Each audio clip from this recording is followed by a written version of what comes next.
সন্তানের নাম রাখার ক্ষেত্রে কি কি বিষয় বিবেচনা রাখা উচিত? সন্তানের নাম রাখার ক্ষেত্রে মৌলিকভাবে কয়েকটি বিষয় আমাদের লক্ষ্য রাখতে হবে। প্রথম হলো, নামের ভিতরে কোনো শিরক যেন না থাকে সেদিকটি খেয়াল রাখতে হবে। যেমন আব্দুল্লাহ, আব্দুর রহমান এই নামগুলোর মাধ্যমে আমরা আল্লাহর দাসত্বের প্রকাশ এবং প্রমাণ দিয়ে থাকি, স্বীকৃতি দিয়ে থাকি। এখানে যদি এমন কোনো নাম থাকে যেমন আব্দুল উজ্জা, আব্দুল অমুক তমুক, এমন কিছু থাকে যেগুলো আসলে শিরকের পর্যায়ে যায়, তাহলে সেক্ষেত্রে সেরকম নাম রাখা যাবে না।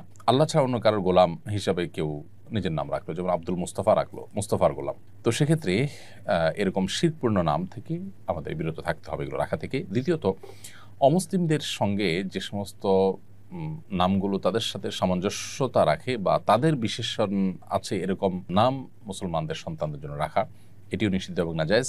এবং সেই সাথে যে নামের অর্থ মন্দ, সেটার অর্থের মধ্যে খারাপ কিছু আছে সেটা। আর 4 নম্বর হলো, যেই নামের মধ্যে অহমিকা প্রকাশ পায় এরকম কিছু বা নিজের বড়ত্ব এবং পবিত্রতাকে প্রকাশ করবার জন্য নাম ধারণ করা, সেগুলো মূলত নিষিদ্ধ। এই মৌলিক বিষয়গুলোকে মাথায় রেখে যদি আমরা নামকরণ করি, ইনশাআল্লাহ ঠিক আছে। কোনো নাম, ব্যক্তির নামের মধ্যে পুততা, পবিত্রতা, তার ভালো দিক প্রকাশ হতে পারে, সেটা সমস্যা নেই, কিন্তু এটা প্রকাশ করার উদ্দেশ্যে নামকরণ করা, বিশেষ করে যেটা নিছকই অহমিকারী বার্তা বহন করে, সেরকম নাম রাখা, বিশেষ করে অহমিকা প্রদর্শনের উদ্দেশ্যে, সেটি নাজায়েজ। নাম রাখার ক্ষেত্রে আমাদের কয়েকটি স্তর আছে। সবচেয়ে ভালো নাম রাখা হবে তখন যদি আমরা আব্দুল্লাহ, আব্দুর রহমান রাখি। নবী সাল্লাল্লাহু আলাইহি ওয়াসাল্লাম পরিষ্কারভাবে হাদিসে বলেছেন আব্দুল্লাহ, আব্দুর রহমান হলো সবচেয়ে উত্তম নাম।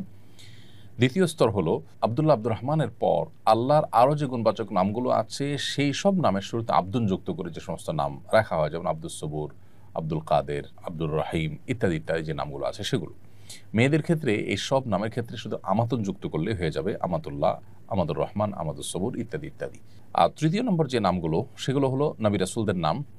যে সমস্ত নবী রাসূলদের নাম কোরআনে এসেছে, হাদিসে এসেছে, তাদের নামে নামকরণ করা। মেয়েদের ক্ষেত্রে মেয়েদের নবী রাসূলদের পরিবারের কারোর নাম থাকলে সেগুলো আমরা অনুসরণ করতে পারি, ঈমানদার তাদের পরিবার, বংশধরদের, সহচরদের।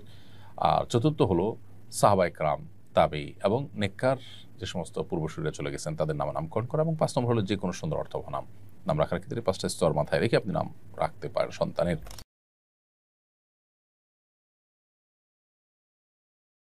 মব সম্পর্কে ইসলাম কি বলে?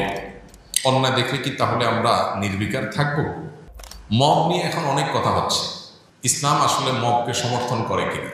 যদি সমর্থন না করে তাহলে ইসলাম যে আমাদেরকে নাহি আনিল মুনকার করতে বলে, অসৎ কাজে বাধা দিতে বলে, তাহলে সেক্ষেত্রে সেটা কি মব হবে কিনা? এর উত্তর হলো যে, মব বলতে যদি বোঝানো হয় আইন হাতে তুলে নেওয়া, কারোর শাস্তি কার্যকর করা, কারোর বিচার কার্য সম্পাদন করা, তো এইটা যদি প্রত্যেকে আনঅথরাইজড ব্যক্তি এবং জায়গা থেকে যদি এটা করতে শুরু করে, তাহলে একটা সমাজ বিশৃঙ্খল হয়ে যাবে। এটাকে ইসলাম সমর্থন করে না। বরং যে কোনো মানুষ অন্যায় করলে তাকে যথাযথ বিচারের মাধ্যমে শাস্তি দেওয়ার কথা ইসলাম বলে। আমরা যদি নবী করিম সাল্লাল্লাহু আলাইহি ওয়াসাল্লামের জীবনে দেখতে পাবো, তার জীবনে বহুবার এমন ঘটনা ঘটেছে যে কেউ এমন একটা অন্যায় কাজ করেছে যে অন্যায়ের কারণে তিনি মৃত্যুদণ্ড পাওয়ার মতো। সেখানে উপস্থিত করে একজন সাহাবী বলেছেন, হে আল্লাহ রাসূল, আপনি আমাকে পারমিশন দিলে এই লোকটা যে জঘন্য অন্যায় করেছে তার শাস্তি আমি কার্যকর করতে চাই। এই যে একটা জায়গা যে সাহাবী নবীজির সামনে বলতেন, হে আল্লাহ রাসূল, আপনি বললে আমি এটা কার্যকর করব। এখানে সাহাবী কিন্তু নিজে গিয়ে শাস্তি কার্যকর করেন নাই, নবীজিকে জিজ্ঞাসা করেছেন। কেন? কারণ তিনি বিচারিক প্রধান ছিলেন মদিনা রাষ্ট্রের, তার কাছে জিজ্ঞেস করেছেন। নবী সাল্লাল্লাহু আলাইহি ওয়াসাল্লাম যদিও কখনো এই ধরনের ইস্যুতে অনুমোদন দেন নাই, কারণ চাওয়ার ভিত্তিতে এভাবে অনুমোদন দেওয়ার নজির নেই, কিন্তু এই যে একটা প্রটোকল মেনটেন করা সাহাবীদের, এখান থেকে বোঝা যায় যে কেউ কোনো অন্যায় করেছে মনে হলেই আমি তার বিচার কার্যকর করা শুরু করব, এটা ইসলাম সমর্থন করে না। কারণ এটা যদি হয় তাহলে সেক্ষেত্রে আপনার মতে আমি দোষী, আমার মতে আপনি দোষী, তাহলে আপনি আমাকে মারবেন, আমি আপনাকে মারবো, সমাজ কি হবে? বিশৃঙ্খল হবে এবং গৃহযুদ্ধ বেড়ে যাবে। এই জন্য এটাকে ইসলাম সমর্থন করে না। কিন্তু আজকাল কোনো অন্যায়ের প্রতিবাদ করতে গেলেও সেটাকে অনেকে মব হিসাবে চালায় দেওয়ার চেষ্টা করছে। সেটা কিন্তু ইসলামে নিষেধ না। কোরআনে সবচেয়ে বেশি যে বিষয়ে নিষেধাজ্ঞা এসেছে সেটা হলো অন্যায় থেকে বিরত থাকা। অন্যায় কাজের ব্যাপারে কোরআনের সবচেয়ে বেশি আয়াত আছে যে অন্যায় কাজ নিজে করবে না, অন্যায় করা নিষেধ। আবার এর পাশাপাশি অন্যায় দেখলে সেটা বাধা দিতে হবে, এ ব্যাপারে নির্দেশও আসছে কোরআনের সবচাইতে বেশি। এই জন্য অসৎ কাজে বাধা প্রদান করার নির্দেশ কোরআনের সবচেয়ে বেশি সংখ্যক বার এসেছে নির্দেশগুলো, তার মধ্যে থেকে একটা হওয়ার কারণে আমরা অন্যায় দেখলে আমাদেরকে বাধা দিতে হবে। অন্যায় দেখলে যদি আপনি বলেন না এটা আমার কাজ না, তাহলে এটা হলো স্বার্থপর মানুষের কাজ, এটা ইমানদারের ভূমিকা না। ইমানদারের ভূমিকা হলো অন্যায় দেখলে কি করবে, সে বাধা দেওয়ার চেষ্টা করবে। হ্যাঁ, বাধা কতটুকু দেবে, বুঝি তাকে শাস্তি কার্যকর করানো, তাকে থামানো। ধরা যাক একজন মানুষ ছিনতাইকারীর কবলে পড়েছে, তাহলে আমি কি ওই লোকটাকে ছিনতাইকারীর হাত থেকে উদ্ধার করে ছিনতাইকারীকে ধরে পুলিশের হাতে সুপর্দ করে দেওয়াটাকে মব বলবো? মোটেই না।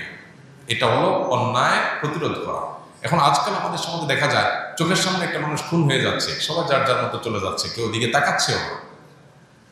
এটাকে ভৎসনা করেছে ইসলাম, এটাকে কোরআন ভৎসনা করেছে। এই জন্য অসৎ কাজে বাধা প্রদান এটা ভালো কাজ, কিন্তু কারোর বিচার, কারোর শাস্তি কার্যকর করার দায়িত্ব নিজের কাঁধে তুলে নেওয়া এটা ভালো কাজ না। বিধায় দুইটার মধ্যে পার্থক্য করতে হবে। আজকাল অতিরিক্ত মব করতে করতে আমরা সবাই ব্যক্তিকেন্দ্রিক, নিজেকে চাচা আপনার যান বাঁচা আর বাকি সব জাহান্নামে যাক, গোল্লা যাক, শেষ হয়ে যাক, দেশ শেষ হয়ে যাক, এরকম যদি মানসিকতা আমরা লালন করি তাহলে একটা দেশ কখনো ভালো জায়গায় যেতে পারে না। বিশেষ করে যখন সমাজে পর্যাপ্ত পরিমাণে অন্যায় প্রতিরোধের জন্য ব্যবস্থাপনা নেই এবং মানুষের আস্থা কুড়াবার মতো এরকম সিস্টেম যখন ডেভেলপ হয় নাই, তখন আমাদেরকে স্ব উদ্যোগে এই সমস্ত অন্যায়গুলো থামানোর জন্য নানামুখী ভূমিকা রাখতে হবে, কিন্তু সেটা কোনো অবস্থাতেই ওই যে নিন্দনীয় মব এর পর্যায়ে যেন না যায় সেটাও খেয়াল রাখতে হবে। এখানে ব্যালেন্স করতে হবে। মব করে করে আপনি একেবারে নাহিয়ানিল মুনকার বা অসৎ কাজে বাধা প্রদানের রাস্তাটাকেই বন্ধ করে দিবেন, সেটা একটা সমাজের জন্য ভালো কিছু বয়ে আনতে পারে না।